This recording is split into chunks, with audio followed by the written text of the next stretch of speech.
Governatore Fedriga, oggi ho visitato l'azienda Archita che ha intenzione di investire nel triennio in tecnologia ma anche in occupazione. Come può aiutare la Regione aziende come questa? Intanto sono contento che aziende decidono di ampliare la propria produzione nel nostro territorio, evidentemente un territorio che riesce a ritornare la fiducia che ha avuto nel ricevere l'investimento.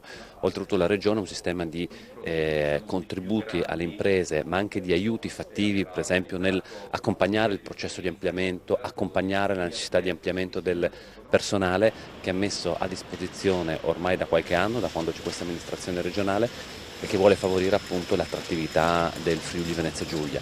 Su questo esiste oltretutto l'Agenzia Lavoro e Sviluppo Impresa, sulla quale le aziende possono appoggiarsi per avere una cornice a tutto tondo e un supporto nell'attività di investimento o di ampliamento del proprio sito produttivo. Anche sul fronte della formazione la Regione può fare qualche cosa.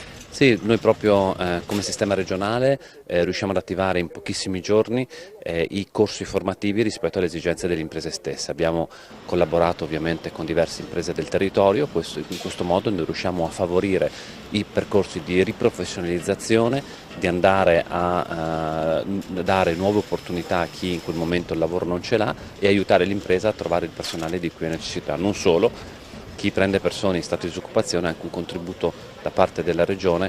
Abbiamo deciso di favorire questo percorso virtuoso, quindi non semplicemente un sussidio alla persona che non ha lavoro, ma la possibilità di reinserirsi nel mondo produttivo e di avere soprattutto una prospettiva per il futuro stabile e di stabilità e non soltanto invece un sussidio che non può garantirgli quello nel suo progetto di vita.